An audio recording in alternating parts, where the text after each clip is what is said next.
अस्सलाम वालेकुम, आदाब। मैं हूं मोहसिन और आप देख रहे हैं वर्ल्ड न्यूज़। आइए शुरुआत करते हैं आज के खबरनामे की और नज़र डालते हैं हेडलाइंस पर। स्नैपबैक तरीक़ेकार से अमेरिका ईरान के खिलाफ करेगा पाबंदियां बहाल, तो जर्मनी, बरतानिया और फ्रांस ने ईरान के खिलाफ पाबंदियों में नरमी पर किया इत्तेफाक। अमेरिका में टिकटॉक और वी चैट पर पाबंदी का हुक्म, कहा दोनों कंपनियां मुल्क की कौमी सालमियत के लिए हैं खतरा। अमेरिकी सुप्रीम कोर्ट की खातून जज रद बदर गिन्सबर्ग का हुआ इंतकाल, अमेरिकी चीफ जस्टिस जॉन रॉबर्ट्स और सियासी कायदीन ने किया दुख का इजहार।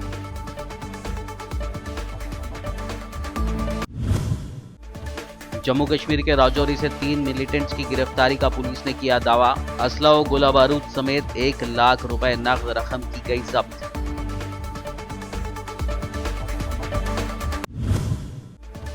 केरला और मगरबी बंगाल में एनआईए की बड़ी कार्रवाई, अल-कायदा के 9 दहशतगर्दों को किया गया गिरफ्तार, बड़े हमलों की थी साजिश। माली धोखाधड़ी के बारे में अजीत धवल ने दिया बड़ा बयान, कहा बढ़ते पेमेंट डिजिटल रुझान से ऑनलाइन माली धोखाधड़ी में हुआ इजाफा। कांग्रेस लीडर जयराम रमेश ने कहा नोटबंदी ही था मुल्क का सबसे बड़ा फ्रॉड।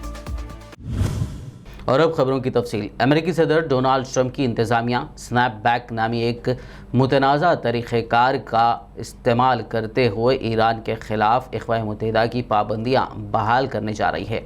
ईरान के लिए इंतज़ामिया की खुसूसी एहलकार इलीट इब्राहिम ने बताया कि हफ्ते 19 सितंबर को बैनुल-अक़वामी वक्त के मुताबिक शाम 8 बजे ईरान के ख़िलाफ़ अक़वाम मुत्तहिदा की वो तमाम पाबंदियाँ बहाल हो जाएंगी जो साल 2015 में तय पाने वाली डील के बाद मुअत्तल हो गई थी।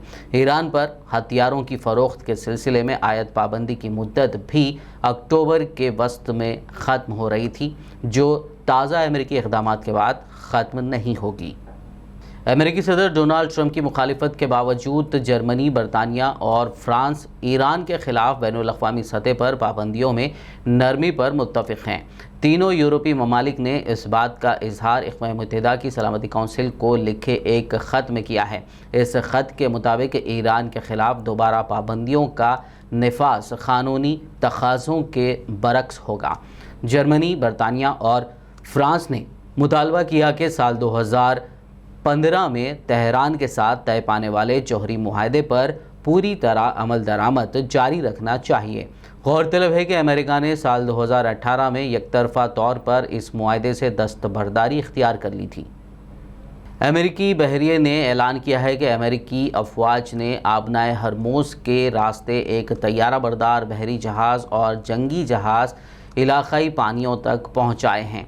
अमेरिकी फ़ौज के जंगी और दिफाई उमूर के कमांडर ने एक अपनी अफवाज की तैयारी की तस्दीक करते हुए कहा कि हमारी तैयारियां पूरे उरूज पर हैं। अमेरिकी फ़ौज के 5वें फ्लीट ने एक बयान में कहा है कि तैयारा बरदार बहरी जहाज़ निमिट्ज़ की सरबराही में एक काफ़िला जिसमें गाइडेड और तबाहकुन मिसाइल से लैस 2 क्रूज़र शामिल हैं, खलीज में अमेरिकी इत्तेहादियों के साथ मिलकर काम करने, तरबियत देने और दहशतगर्द तंजीम दाइश से लड़ने वाले इत्तेहाद की हिमायत करने के लिए रवाना हुए हैं।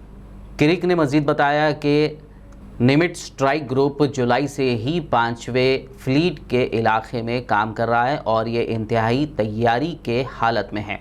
बता दें कि यह इक़दाम अमेरिकी वज़ीर ख़ारजा माइक पोम्पियो की तरफ से ईरान के ख़िलाफ़ असले की पाबंदी में तोसी और दीगर बैनुल-अक़वामी पाबंदियाँ आयद करने के वादे के कुछ ही दिन बाद किया गया है।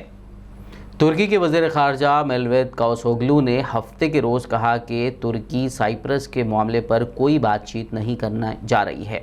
उन्होंने कहा कि हमने बार बार कहा है कि अब हम साइप्रस के मामले पर मज़ीद बात नहीं करेंगे। उन्होंने कहा कि स्विट्ज़रलैंड के क्रांस मोंटाना में 2017 में होने वाले मुज़ाकरात मुकम्मल तौर पर नाकाम हो गए थे और इस पर फिर से पहले की तरह बातचीत शुरू करना नामुमकिन है। काबिल ज़िक्र है कि 1974 से तुर्की और ग्रीस ने साइप्रस के शुमाली जजीरों पर कब्ज़ा कर रखा है। साइप्रस को मुत्तहिद करने के लिए अक़वाम मुत्तहिदा की हिमायत से क्रांस मोंटाना में होने वाले मुज़ाकरात आखिरी मराहिल में नाकाम हो गए थे। امریکی حکومت نے چین کی معروف ٹک ٹاک اور وی چیٹ پر سلسلہ وار پابندی لگانے کا اعلان کر دیا ہے۔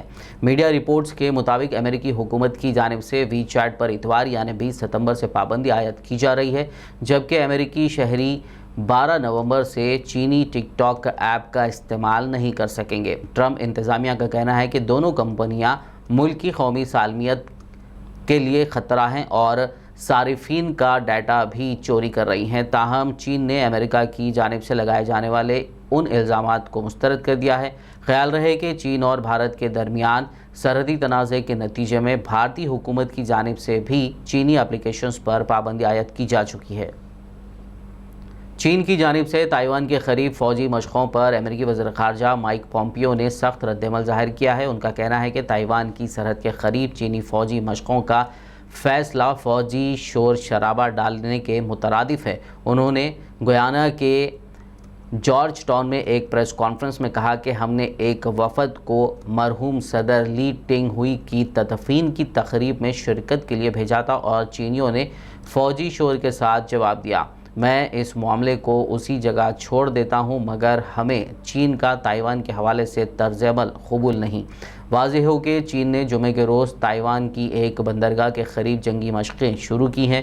کل جمعے کو امریکی انڈر سیکریٹری برائے اقتصادی امور کیتھی کریش نے تائپے میں اعلیٰ سطح کا ایک اجلاس منعقد کیا تھا۔ دوسری جانب چینی وزارت دفاع کے ترجمان رین گوکیانگ نے تائیوان کی ایک بندرگاہ کے قریب چینی جنگی مشقوں کو ایک ضروری اقدام قرار دیا ہے۔ انہوں نے کہا کہ ان مشقوں میں چینی فوج کا مشرقی کمان حصہ لے رہا ہے۔ انہوں نے مزید کہا کہ یہ ایک ضروری اقدام ہے جس کا مقصد تائیوان آبنائے کی موجودہ صورتحال اور قومی خود مختاری اور علاقائی سالمیت کا تحفظ ہے۔ انہوں نے مزید کہا کہ تائیوان خالصتاً چین کا داخلی معاملہ ہے اور وہ کسی بیرونی مداخلت کو قبول نہیں کرتا ہے۔ رین نے تائیوان کی حکمراں جماعت کا حوالہ دیتے ہوئے کہا کہ امریکہ اور PDP حکام نے اپنی سرگرمی میں شدت پیدا کر دی ہے، جس کی وجہ سے متواتر بدامنی پائی جاتی ہے۔ امریکی سپریم کورٹ کی سب سے عمر رسیدہ خاتون جج رتھ بدر گنزبرگ کا انتقال ہو گیا ہے۔ کینسر کے مرض میں مبتلا 87 سالہ جج کا واشنگٹن میں انتقال ہوا۔ امریکی چیف جسٹس جان رابرٹس نے اس افسوسناک خبر پر ایک بیان میں کہا کہ ہماری قوم ایک تاریخی شخصیت اور جج کو کھو چکی ہے۔ گنزبرگ سال 1993 میں سپریم کورٹ میں جج کے عہدے پر مقرر ہوئی تھی۔ وہ خاص طور پر خاتون اور شہری حقوق کے لیے متحرک رہنے کے لیے جانی جاتی تھیں۔ وہیں امریکہ کے سیاسی قائدین نے خاتون جج کے انتقال کی خبر سن کر اپنے گہرے دکھ کا اظہار کیا ہے۔ ورلڈ نیوز میں فی الحال لیں گے ایک بریک، ملاقات ہوگی اس چھوٹے سے بریک کے بعد۔